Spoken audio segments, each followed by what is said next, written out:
بسم اللہ الرحمن الرحیم۔ السلام علیکم تمام سامعین اور قارئین، آئیے ہم کاشان بصیرت کے یوٹیوب چینل پر مل کر جو کتاب پڑھ رہے ہیں، میں اس کا آپ کو نام بھی بتا دیتی ہوں۔ اس کا نام ہے امام علی علیہ السلام ولادت سے شہادت تک، جس کے مؤلف ہیں آیت اللہ سید محمد کاظم قزوینی، اور ہم پڑھ رہے ہیں پارٹ نمبر 16۔ اور مولا علی کے حوالے سے بہت سارے ٹاپکس ہم پڑھ چکے ہیں اور بہت سارے ہم نے ابھی پڑھنے ہیں، اور یہ جو ہے پیج 236 پر ہم جو پارٹ 16 میں اپنی بک کی ریڈنگ کا آغاز کر رہے ہیں، اس میں ٹاپک ہے حضرت علی علیہ السلام اور انسانی ہمدردی۔ آئیے مل کر پڑھتے ہیں۔ لکھا ہے امالی مفید میں ابو ہریرہ سے منقول ہے کہ ایک اعرابی، الف عین رے الف بے چھوٹی اور الف کے اوپر زبر ہے، ایک اعرابی رسول خدا صلی اللہ علیہ وآلہ وسلم کی خدمت میں حاضر ہوا اور اس نے آپ علیہ السلام سے بھوک کی شکایت کی۔ رسول خدا صلی اللہ علیہ وآلہ وسلم نے اپنی ازواج کے پاس پیغام بھیجا کہ اگر تمہارے پاس کچھ موجود ہے تو اس سے اس غریب کی مدد کرو اور اسے کھانا کھلاؤ۔ ازواج نے جواب میں کہلا بھیجا کہ ہمارے گھر میں پانی ہے، پانی کے علاوہ اور کچھ بھی نہیں ہے۔ پھر رسول خدا صلی اللہ علیہ وآلہ وسلم نے اعلان کیا کہ کوئی ہے جو اس مہمان کو رات کا کھانا کھلائے۔ حضرت علی علیہ السلام کھڑے ہوئے اور عرض کیا، یا رسول اللہ، میں یہ خدمت سر انجام دوں گا۔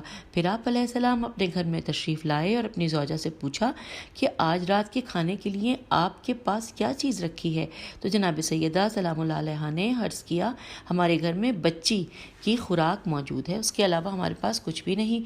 تو آپ نے فرمایا کہ بچی کو لوریاں دے کر سلا دو اور چراغ بجھا دو۔ تو آپ مہمان کو لے کر آئے اور کھانا اس کے سامنے رکھا۔ مہمان نے جی بھر کر کھانا کھایا اور اس دوران آپ علیہ السلام اپنے منہ کو ہلا کر یہ تاثر دیتے رہے کہ گویا آپ بھی کھانا کھا رہے ہیں۔ مہمان کھانا کھا کر باہر گیا تو حضرت جناب سیدہ نے چراغ روشن کیا تو آپ علیہ السلام نے دیکھا کہ وہ برتن خدا کے فضل و کرم سے جوں کا توں بھرا ہوا ہے۔ صبح ہوئی، آپ علیہ السلام نے رسول اکرم صلی اللہ علیہ وآلہ وسلم کی اقتداء میں نماز ادا کی۔ نماز سے فارغ ہو کر حضرت صلی اللہ علیہ وآلہ وسلم نے آپ کی طرف دیکھا اور رو دیے اور فرمایا کہ تم نے رات جو کام کیا تھا اس سے خدا بہت خوش ہوا اور اس نے تمہاری شان میں یہ آیت نازل فرمائی ہے۔ اور آیت کا ترجمہ انورٹڈ کاما کہ وہ اپنے اوپر دوسروں کو ترجیح دیتے ہیں اگرچہ وہ خود ضرورت مند ہوتے ہیں، انورٹڈ کاما کلوز۔ ہم آ گئے پیج 237 پر۔ اب یہاں پہ ایک اور ہیڈنگ ہے، لکھا ہے کہ علی علیہ السلام اور کرم پیشہ شاہ مردان علی۔ لکھا ہے بہار الانوار میں مرقوم ہے کہ ایک اعرابی حضرت علی علیہ السلام کی خدمت میں حاضر ہوا۔ اس نے عرض کیا، مولا، میں 3 طرح کی بیماریوں میں مبتلا ہوں۔ پہلی بیماری جسمانی بیماری، دوسری غربت کی بیماری اور تیسری جہالت کی بیماری۔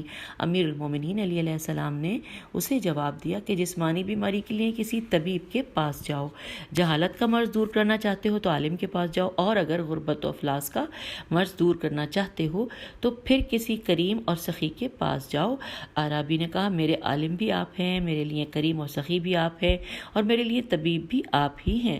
تو امیر المومنین علی علیہ السلام نے حکم دیا کہ بیت المال سے 3000 درہم دیے جائیں، اور پھر آپ علیہ السلام نے فرمایا کہ 1000 درہم سے اپنا علاج کراؤ، 1000 درہم خرچ کر کے علم حاصل کرو اور 1000 درہم سے اپنے افلاس کا علاج کرو۔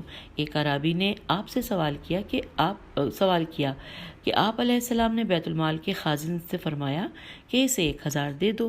خزانچی نے سوال کیا کہ سونے کے درہم ہوں یا چاندی کے؟ تو آپ علیہ السلام نے فرمایا کہ میری نظر میں دونوں ہی پتھر ہیں، اسے وہ چیز دو جو اس کے لیے زیادہ فائدہ مند ہو۔ ہم آ گئے پیج 238 پر۔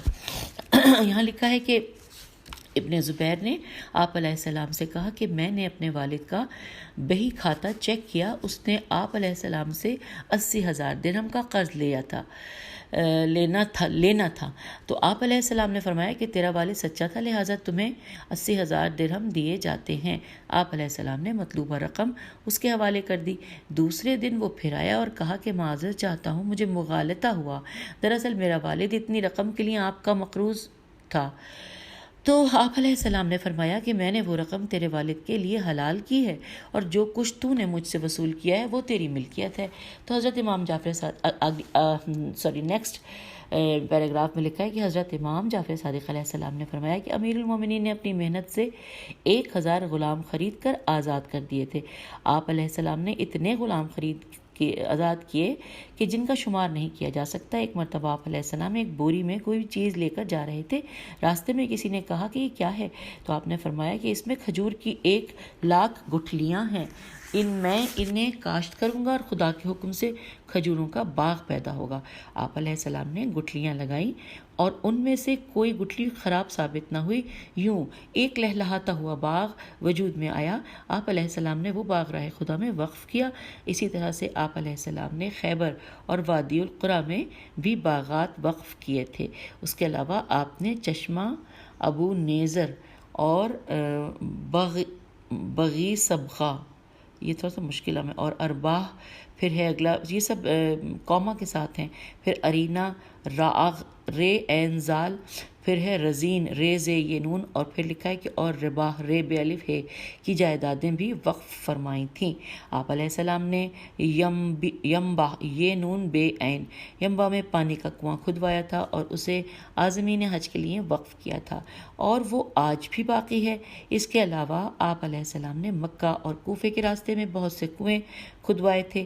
آپ علیہ السلام نے مدینے میں مسجد فتح کے پاس اور حضرت حمزہ کی قبر کے سامنے بھی کنویں کھدوائے تھے، اور اس کے علاوہ ازیں آپ علیہ السلام نے میقات، میم یہ قاف الف تے، کوفہ اور جامع بصرہ اور عبادان میں بھی کنویں کھدوائے تھے۔ اب ہم آ رہے ہیں پیج نمبر 239 پہ، لکھا ہے احمد بن ابی المقدام اجلی کا بیان ہے کہ ایک شخص امیر المومنین علیہ السلام کی خدمت میں حاضر ہوا اور اس نے کہا کہ مجھے آپ علیہ السلام سے حاجت ہے۔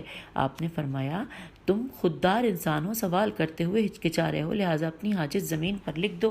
اس شخص نے زمین پر یہ عبارت لکھی کہ انا فقیر محتاج، کہ میں مفلس اور ضرورت مند ہوں۔ تو آپ علیہ السلام نے قنبر رضی اللہ سے فرمایا کہ اسے 2 حلے پہناؤ۔ سائل بڑا قدردان تھا، اس نے آپ علیہ السلام کی تعریف میں فی البدی کئی اشعار کہے تو امیر المومنین نے فرمایا کہ اسے 100 دینار دیے جائے۔ کسی نے کہا امیر المومنین علیہ السلام، آپ علیہ السلام نے تو اسے غنی کر دیا۔ آپ علیہ السلام نے فرمایا کہ میں نے رسول خدا سے یہ سنا ہے کہ لوگوں کے مقام اور مرتبے کے مطابق ان سے سلوک کرو۔ پھر آپ علیہ السلام نے فرمایا مجھے لوگوں اس پر تعجب ہے جو دولت خرچ کر کے غلام خریدتے ہیں، اس کے بجائے بھلائی کر کے آزاد افراد کو کیوں نہیں خریدتے۔ اب آگے لکھا ہے کہ ابو بصیر کا بیان ہے کہ حضرت امام جعفر صادق علیہ السلام نے فرمایا، اب یہ آیت ہے عربی کی، اس میں لکھا ہے کہ اس میں اللہ کی آیت حضرت علی علیہ السلام کی شان اقدس میں یہ آیت نازل ہوئی۔ اب اس میں زیر زبر پیش کا مسئلہ ہے، میں کوشش تو کرتی ہوں کہ ترجمہ نہیں لکھا ہوا۔ وَمَثْلُ الَّذِينَ يُنْفِقُونَ أَمْوَالَهُمْ ابتغاء مرضات اللہ، یہ آیت جو ہے حضرت علی علیہ السلام کی شان میں نازل ہوئی۔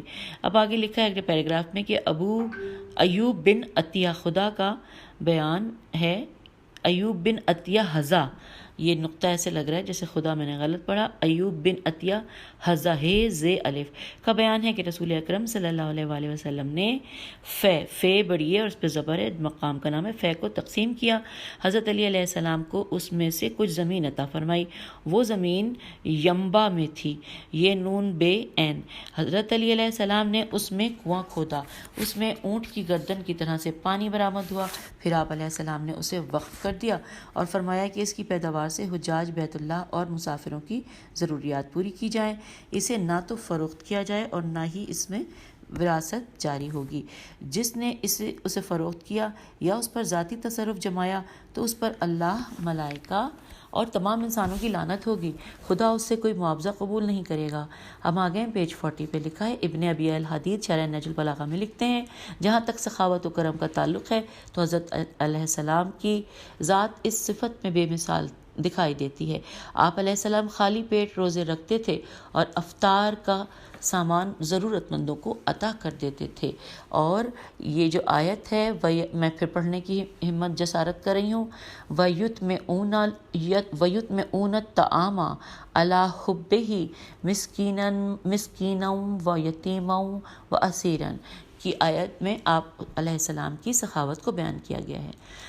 اگلا پیراگراف مفسرین کا بیان ہے کہ ایک مرتبہ آپ علیہ السلام کے پاس 4 درہم آئے. آپ نے 1 درہم رات کو صدقہ کیا, 1 درہم دن کو صدقہ کیا, 1 درہم لوگوں کی نگاہ سے چھپا کر صدقہ کیا اور 1 درہم لوگوں کے سامنے صدقہ کیا. اب آگے لکھا ہے کہ خدا کو آپ کی یہ ادا اتنی پسند آئی کہ قرآن کریم کی یہ آیت نازل ہوئی. ترجمہ: وہ جو اپنے اموال خرچ کرتے ہیں رات اور دن کے وقت چھپا کر اور ظاہر کر کے. Inverted comma close. پھر آگے چلتے ہیں, لکھا ہے کہ ان کی کھجوروں کو اجرت پر پانی پلاتے تھے, اس سے آپ علیہ السلام کے ہاتھ زخمی ہو گئے اور اس کے عوض جو اجرت ملتی تھی اسے راہ خدا میں خیرات کر دیتے تھے اور خود اپنے پیٹ پر پتھر باندھتے تھے. آگے لکھا ہے شیبیشین بے چھوٹی شابی نے یہ بیان کیا کہ حضرت علی علیہ السلام دنیا کے سب سے بڑے سخی تھے اور سخاوت و کرم آپ علیہ السلام کی طبیعت میں کوٹ کوٹ کر بھرا ہوا تھا اور یہ دونوں صفات خدا کو بہت پسند ہیں. آپ علیہ السلام نے پوری زندگی سائل کو کبھی نہ نہیں کی. حضرت علی علیہ السلام کا ایک مخالف جس کا نام محقن بن ابی محقن تھا, میم ہے قاف نون, ایک مرتبہ وہ معاویہ کے پاس گیا اور معاویہ سے نے پوچھا کہ کہاں سے آ رہے ہو. اس نے معاویہ کی خوشامد میں کہا کہ میں دنیا کے بخیل ترین شخص علی کے حضور سے تیرے پاس آیا ہوں. تو معاویہ حضرت علی علیہ السلام کا دشمن اور مخالف تو تھا, لیکن وہ بھی اس بات کو برداشت نہ کر سکا اور کہنے لگا کہ تو اسے دنیا کا بخیل ترین شخص کہہ سکتا ہے؟ اگر اس کے پاس 2 گھر ہوں, ایک میں سونا بھرا ہوا اور دوسرے میں بھوسا بھرا ہو, تو وہ بھوسا ختم کرنے سے پہلے سونے کے گھر کو راہ خدا میں خرچ کر دے گا. تو سامعین پیج 241 پر ہم نے یہ چیپٹر کلوز کر دیا, مطلب مکمل پڑھ لیا. اب ہم پیج 242 پہ نیا چیپٹر پڑھنے جا رہے ہیں جس کی ہیڈنگ ہے علی علیہ السلام اور عدل. لکھا ہے لفظ عدل مظلوم افراد کو بہت اچھا لگتا ہے اور ستم زدہ افراد اس لفظ سے بڑی محبت کرتے ہیں, لیکن یہ لفظ ظالموں کو برا لگتا ہے کیونکہ وہ سمجھتے ہیں کہ عدل سے ان کے مفادات کو نقصان پہنچتا ہے. نفوس سلیمہ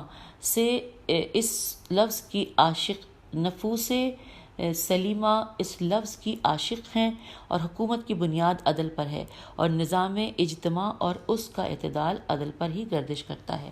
اگلے پیراگراف میں لکھا ہے کہ میں یہ عقیدہ رکھتا ہوں کہ کسی بھی اجتماع کی ترقی کا دار و مدار عدل پر ہے. اگر اس طاقتور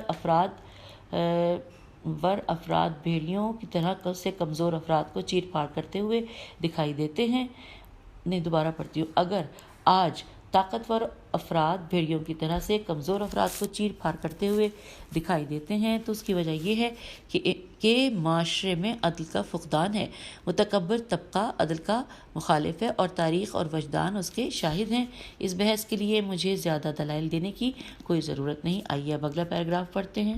لکھا ہے کہ عدالت کے نفاذ کے لیے خدا پر ایمان اور تقوی کا ہونا ضروری ہے اور عدل کو ہر طرح کی رشتہ داری دوستی سے بلند و بالا ہونا چاہیے. انسانی جذبات کو عدل کے نفاذ میں دخیل نہیں کرنا چاہیے اور عدل کا نفاذ اس وقت ہو سکتا ہے جب انسان ظاہری خطرات کو پس پش ڈال دے اور عدل کی وجہ سے متوقع مشکلات کو خاطر میں نہ لائے. حضرت علی علیہ السلام کی ذات میں مذکورہ بالا تمام صلاحیتیں موجود تھیں. آپ علیہ السلام کی ذات مجسمہ ایمان اور تقوی تھی. آپ علیہ السلام راہ حق میں کسی ملامت گر کی ملامت کو خاطر میں نہ لاتے تھے. آپ علیہ السلام کی ذات حق کا وہ مجسمہ تھی جس میں باطل کی آمیزش موجود نہ تھی. پیج 243. ہم یہ کہنے میں حق بجانب ہیں کہ آپ علیہ السلام کے سخت عدل کی وجہ سے لالچی افراد نے آپ علیہ السلام کا ساتھ چھوڑا تھا. آپ علیہ السلام کے عدل کی وجہ سے اہل منصب خوف زدہ رہتے تھے اور جن لوگوں نے خزانے میں خیانت کر کے جائیدادیں بنائی تھیں وہ آپ علیہ السلام سے ڈر محسوس کرتے تھے. ہم پیج 243 پر ہیں. جن لوگوں پر حدود الہیہ کا اجر لازم ہو چکا تھا اور حکام و قضات کی قاف زاد الف اور گولتا حکام و قضات کی چشم پوشی کی وجہ سے محفوظ تھے وہ آپ علیہ السلام کے خالص عدل کو دیکھ کر پریشان ہو گئے تھے اور حکام کے حاشیہ نشینوں کی آرزوئیں خاک میں مل گئی تھیں. آپ علیہ السلام کے خلاف مذکورہ عوامل نے اتحاد کیا اور آپ علیہ السلام کے خلاف داخلی جنگیں شروع کرائیں. اگر آپ اچھا آگے لکھا ہے اگلے پیراگراف میں کہ اگر آپ طلحہ و زبیر کو ان کی مرضی کے مطابق کوفہ اور بصرہ کی حکومتیں سپرد کر دیتے اور انہیں اموال مسلمین کے لوٹنے کی کھلی اجازت دے دیتے تو وہ کبھی آپ علیہ السلام کو چھوڑ کر حضرت بی بی عائشہ کو میدان جنگ میں نہ لاتے۔ اگر آپ علیہ السلام کو عدل کی پاسداری مطلوب نہ ہوتی تو معاویہ کو بدستور شام کا حاکم بنائے رکھتے اور یوں جنگ صفین کی کبھی نوبت ہی نہ آتی۔ جی ہاں عدالت کی وجہ سے آپ علیہ السلام کی زندگی میں تلخیاں در آئی تھیں اور عدالت کی وجہ سے آپ علیہ السلام راحت و اطمینان سے محروم ہوتے ہوئے تھے۔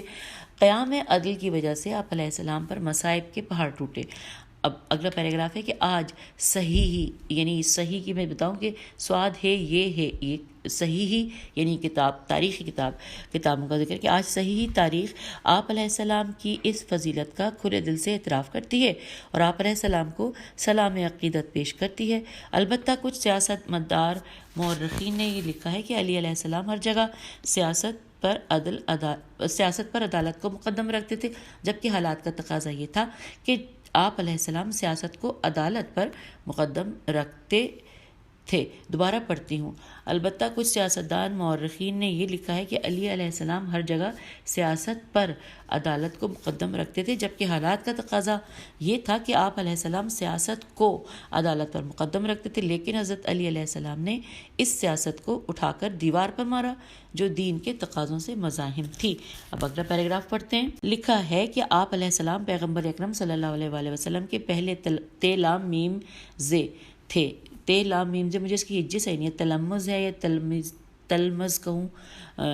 آپ علیہ السلام پیغمبر اکرم کے پہلے تلمز یعنی شاگرد تھے اور تمام امتوں کے معلم ثانی تھے، اور اگر خدا نخواستہ آپ علیہ السلام سیاست وقت کے دھارے کی پیروی کرتے تو تاریخ یہی کہتی کہ آپ علیہ السلام بس ایک سیاست مدار تھے اور دنیا کے ملوک اور عظیم افراد کی پیشانیاں آپ علیہ السلام کے در عظمت پر کبھی نہ جھکتیں اور دنیا کے تمام انصاف پسند آپ علیہ السلام کی تقدیس کے گن کبھی نہ گاتے۔ پیج 244 پہ ہم آ گئے ہیں۔ لکھا ہے آپ علیہ السلام کی عدالت کے صرف چند نمونے بیان کریں گے اور اس موضوع پر سیر حاصل بحث نہیں کریں گے، اور اگر خدا نے موقع دیا تو کسی اور وقت اس عنوان پر مبسوط بحث کریں گے۔ اب آگے لکھا ہے کہ امیر المومنین علی علیہ السلام نے امیر المومنین علیہ السلام سے عمرو بن العاص رات کے وقت ملاقات کرنے گیا۔ اس وقت آپ علیہ السلام بیت المال میں تشریف فرما تھے اور مسلمانوں کے اموال کا حساب کر رہے تھے اور خزانے کی آمد اور اس کے اخراجات کا مطالعہ کرنے میں مصروف تھے۔ آپ علیہ السلام کے سامنے ایک چراغ ٹمٹما رہا تھا اور اس کا تیل بیت المال سے خریدا گیا تھا، کیونکہ وہ چراغ بیت المال کے لیے مخصوص تھا۔ جب عمرو بن العاص آپ علیہ السلام کے پاس پہنچا اور اس نے آپ سے کلام کرنا چاہی تو آپ نے وہ چراغ بجھا دیا اور چاند کی روشنی میں بیٹھ گئے۔ آپ علیہ السلام نے بغیر استحقاق کے کسی کے لیے بیت المال کا تیل خرچ کرنا بھی کبھی گوارا نہیں کیا تھا۔ اب چلیے آگے پڑھتے ہیں۔ لکھا ہے آپ علیہ السلام نے ایک کھلا مقام بنوایا جہاں گم شدہ اونٹوں اور بھیڑ بکریوں کو رکھا جاتا تھا۔ اس جگہ کو مربمیم رے بے دال کہا جاتا تھا۔ وہاں جانوروں کو اتنا چارہ دیا جاتا تھا کہ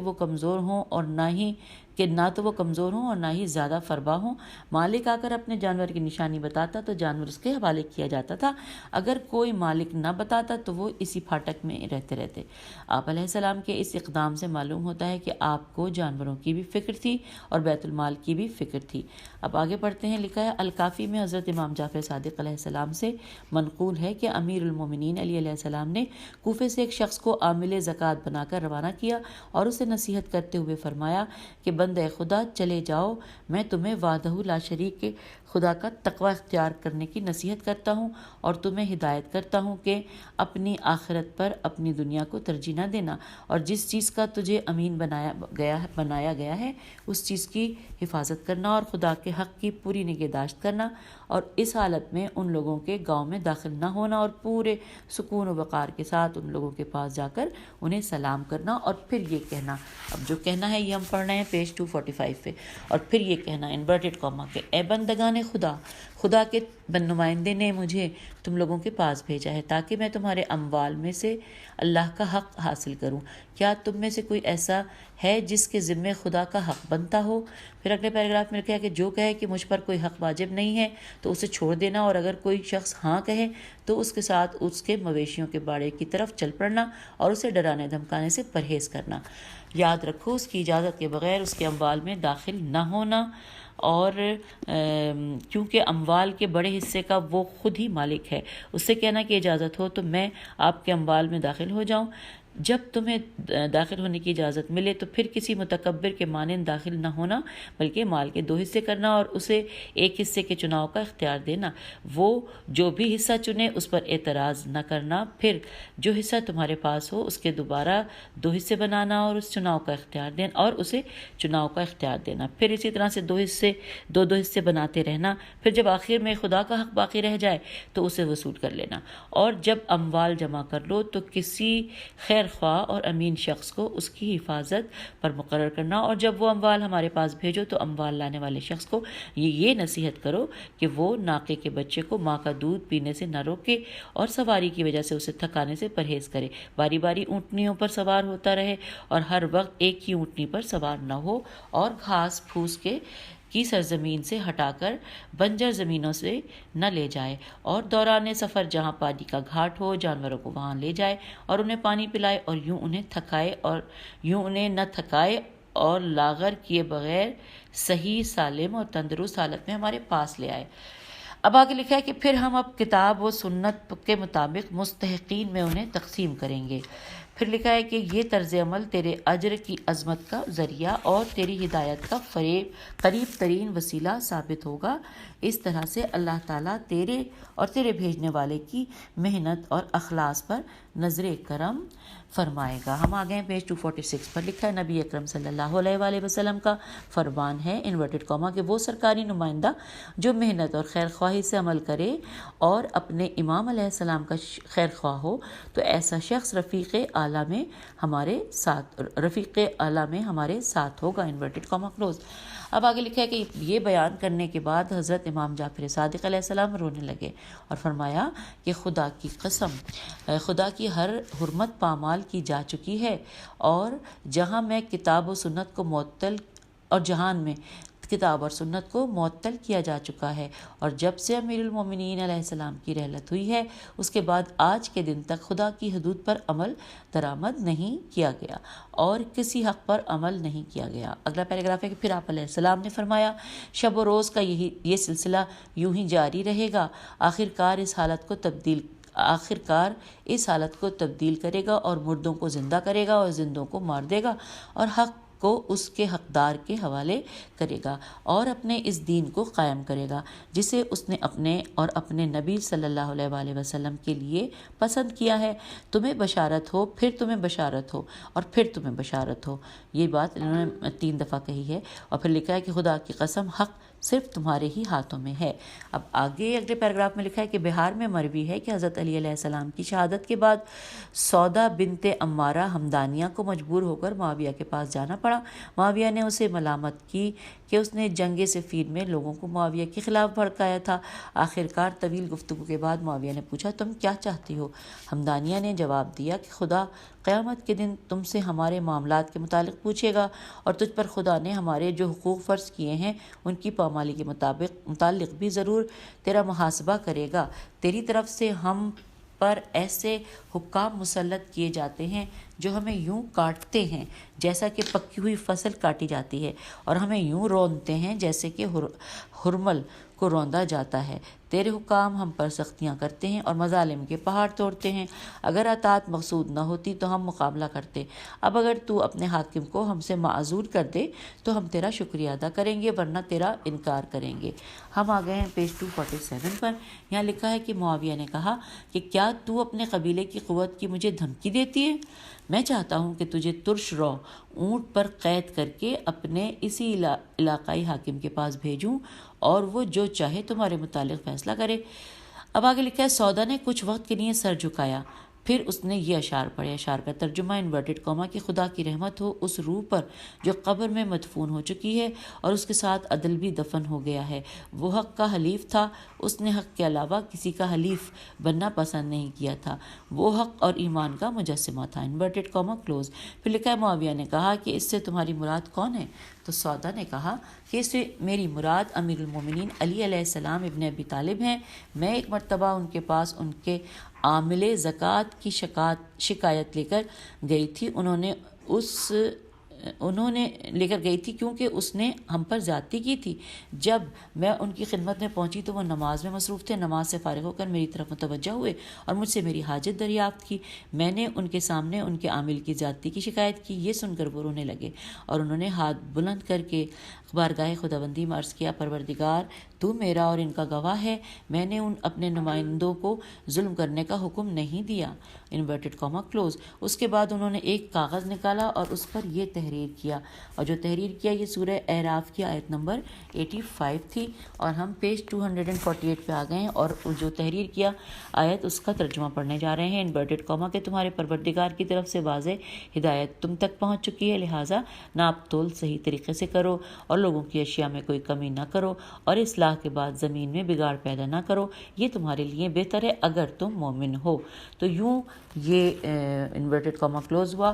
پھر لکھا ہے کہ جب تمہیں میرا یہ خط موصول ہو تو تم وہ مال اپنے پاس محفوظ رکھو، ہماری طرف سے دوسرا نمائندہ آ کر تم سے وصول کر لے گا، اور ہم نے تمہیں تمہارے منصب سے معزول کیا ہے، وسلام۔ پھر آپ علیہ السلام نے وہ خط مجھے دیا تھا۔ آپ علیہ السلام نے اس پر کوئی مہر وغیرہ نہیں لگائی تھی۔ میں نے وہ خط اس نمائندے کو دیا تھا، وہ معذور ہو کر ہم سے چلا گیا تھا۔ معاویہ نے کہا، جو یہ چاہتی ہے اسے لکھ کر اس کے شہر روانہ کر دو۔ تو یوں پیج 248 پر یہ چیپٹر ہم نے مکمل کر لیا۔ آئیے اب پیج 249 پر اگلے چیپٹر کی ریڈنگ کا آغاز کرتے ہیں، علی علیہ السلام اور عبادت۔ لکھا ہے کہ امالی میں عروہ بن زبیر سے منقول ہے کہ اس نے کہا کہ ہم مسجد نبوی میں بیٹھے ہوئے تھے کہ محل میں اہل بدر اور بیعت رضوان کرنے والوں کے اعمال کی بحث چھڑ گئی۔ ابو الدرداء الف بے واو الف لام دال رے دال الف حمزہ ابو الدرداء نے کہا، لوگو کیا میں تمہیں ایسے شخص کے متعلق نہ بتاؤں جو کہ مالی طور پر سب سے کمزور ہے لیکن تقویٰ میں سب سے آگے ہے اور عبادت میں سب سے زیادہ جد و جہد کرنے والا ہے؟ تو حاضرین نے کہا، بتاؤ اس سے تمہاری مراد کون ہے؟ تو ابو الدرداء نے کہا کہ وہ شخص امیر المومنین علی علیہ السلام ابن ابی طالب، وہ شخصیت امیر المومنین علی علیہ السلام ابن ابی طالب کی ہے۔ جب انہوں نے حضرت کا نام لیا تو سب کے چہرے بگڑ گئے اور یوں لگا کہ انہیں سانپ سونگھ گیا ہو۔ اتنے میں انصاری کھڑا ہوا، اس نے انہیں مخاطب کر کے کہا کہ اویمر عین واو یہ میم رے، حاضرین میں سے کسی نے بھی تیری بات کی تائید نہیں کی۔ تو ابو الدرداء نے کہا کہ لوگوں سنو، میں نے جو کچھ دیکھا اس کے مطابق بات کی ہے، تم لوگوں نے جو کچھ دیکھا ہو تم بھی اس کے مطابق بات کرنے کا حق رکھتے ہو۔ تو آگے لکھا ہے کہ میں نے ایک مرتبہ علی علیہ السلام ابن ابی طالب کی یہ حالت دیکھی کہ وہ اپنے دوستوں سے جدا ہوئے اور کھجوروں کے جھنڈ میں جا کر نگاہوں سے اوجھل ہو گئے ہیں۔ میں نے انہیں تلاش کیا لیکن وہ مجھے دکھائی نہ دیے۔ میں نے دل میں سوچا کہ وہ گھر چلے گئے ہوں گے۔ اتنے میں مجھے ایک دردناک اور غمگین صدا سنائی دی، کوئی رو رو کر یہ کہہ رہا تھا، پیج 250 پہ ہم آ گئے، جو کہہ رہا تھا وہ انورٹڈ کاموں میں کہ اے میرے معبود، مجھ سے کتنی ہی تباہ کن غلطیاں ہوئیں جن پر تو نے بردباری کرتے ہوئے مجھ پر عذاب نازل نہ کیا، اور کتنے جرم صادر ہوئے تو نے کرم کرتے ہوئے لوگوں میں عیاں نہ کیا۔ اے میرے معبود، اگرچہ میری عمر کا طویل ترین حصہ تیری معاصیت میں بسر ہوا اور میرے نامہ اعمال میں گناہ درج ہوئے، لیکن اس کے باوجود میں تیری مغفرت سے نا امید نہیں ہوں، اور میں تیری رضامندی کے علاوہ اور تجھ سے کوئی توقع نہیں رکھتا۔ Inverted comma close. جب میں نے یہ آواز سنی تو اس کی سمت میں چل پڑا۔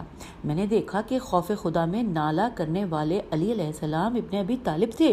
میں کھجوروں کی اوٹ میں کھڑا ہو گیا اور انہوں نے چند رکعت نماز پڑھی اور نماز کے بعد گریہ اور مناجات میں مصروف ہو گئے، اور میں نے سنا وہ اپنی مناجات میں یہ کہہ رہے تھے، انورٹڈ کاما کہ میرے معبود، جب میں تیرے عفو و درگزر کو دیکھتا ہوں تو میری خطائیں مجھے ہلکی دکھائی دیتی ہیں، اور جب میں تیری پکڑ کو دیکھتا ہوں تو مجھے تیری خطائیں بہت زیادہ میں دوبارہ پڑھتی ہوں، میرے معبود، میں جب تیرے عفو و درگزر کو دیکھتا ہوں تو میری خطائیں مجھے ہلکی دکھائی دیتی ہیں، اور جب میں تیری پکڑ کو دیکھتا ہوں تو مجھے میری خطائیں بہت زیادہ دکھائی دیتی ہیں۔ مجھے یہ خوف کھائے جاتا ہے کہ اگر تو نے میرے نامہ اعمال میں ایسی کوئی غلطی دیکھی جو مجھے فراموش ہو چکی ہو اور تو نے اس کا احصاء الف ہے سواد الف کیا ہوا ہو تو تو نے یہ کہہ دیا کہ اس بندے کو پکڑو، اور پھر میں کیا کروں گا؟ کیونکہ اس دن کسی پکڑے جانے والے کو اس کا خاندان نہیں چھڑائے گا اور قبیلہ نفع نہیں پہنچا سکے گا، انورٹڈ کاما کلوز۔ پھر انہوں نے ٹھنڈی سانس لی اور کہا انورٹڈ کاما آہ، دوزخ کی آگ اتنی سخت ہے جو کہ جگر اور پھیپھڑوں کو جلا دے گی، آہ وہ آگ جلد کو جھلسا دے گی، اس آگ کے شعلے انسان کو ہر طرف سے گھیر لیں گے، انورٹڈ کاما کلوز۔ ہم آ گئے ہیں پیج 251 پر۔ لکھا ہے کہ یہ کہہ کر انہوں نے سخت گریہ کیا اور پھر اچانک ان کی آواز رک گئی۔ میں نے دل میں سوچا کہ شاید ان پر نیند طاری ہو گئی، نماز فجر کا وقت قریب ہے، لہٰذا انہیں بیدار کرنا چاہیے۔ جب میں وہاں پہنچا تو وہ خشک لکڑی کی مانند پڑے ہوئے تھے۔ میں نے حرکت دی لیکن وہ بیدار نہ ہوئے۔ میں نے جگانے کی ہر ممکن کوشش کی لیکن وہ نہ جاگے۔ اس وقت میں نے انا للہ و انا الیہ راجعون کی آیت تلاوت کی اور دل میں کہا کہ علی بن ابی طالب علیہ السلام دنیا سے چلے گئے ہیں۔ تو میں نے پھر ان کی وفات کی خبر دینے کی غرض سے حضرت زہرا سلام اللہ علیہ کے گھر کی طرف میں دوڑا۔ سیدہ نے پوچھا معاملہ کیا ہے؟ میں نے بی بی سلام اللہ علیہ کو پورا واقعہ سنایا تو سیدہ نے فرمایا وہ خوف خدا کی وجہ سے بے ہوش ہوئے ہیں اور ان پر اکثر یہ حالت طاری ہوتی رہتی ہے، انورٹڈ کاما کلوز۔ آگے لکھا ہے کہ پھر میں پانی لایا اور آپ علیہ السلام کے چہرے پر چھینٹے مارے تو آپ کو غشی سے افاقہ ہوا۔ آپ نے میری طرف دیکھا، میں اس وقت رو رہا تھا۔ آپ علیہ السلام نے مجھ سے فرمایا تم کیوں رو رہے ہو؟ میں نے عرض کیا میں آپ کی یہ حالت دیکھ کر رو رہا ہوں۔ تو آپ علیہ السلام نے فرمایا ابو الدرداء، آخر یہ حالت نہ ہو تو پھر کیا ہو؟ اگر تم نے مجھے اس حال میں دیکھا کہ مجھے حساب کے لیے بلایا گیا ہو اور اہل جرائم کو عذاب کا یقین ہو اور سب میرے اطراف میں سخت مزاج فرشتے کھڑے ہوں اور میں جبار بادشاہ کے سامنے کھڑا ہوں، تمام دوست مجھے چھوڑ چکے ہوں، تو اس وقت تمہیں میری حالت پر بڑا ترس آئے گا، لیکن یہ پیشی اس مالک کے حضور ہوگی جس سے کوئی چیز مخفی نہیں ہے، انورٹڈ کاما کلوز۔ تو ہم نے یوں سامعین اپنی ہم اس ریڈنگ کو یہاں پہ روک دیتے ہیں، ٹائم بھی ہو گیا ہے، انشاءاللہ ساتھ ہی اگلی ریکارڈنگ کرتے ہیں اور آپ بھی آگے ساتھ ساتھ چلیے گا جیسا کہ آپ لوگ چلتے ہیں۔ انشاءاللہ ہم پھر ملتے ہیں۔ خدا حافظ، فی امان اللہ۔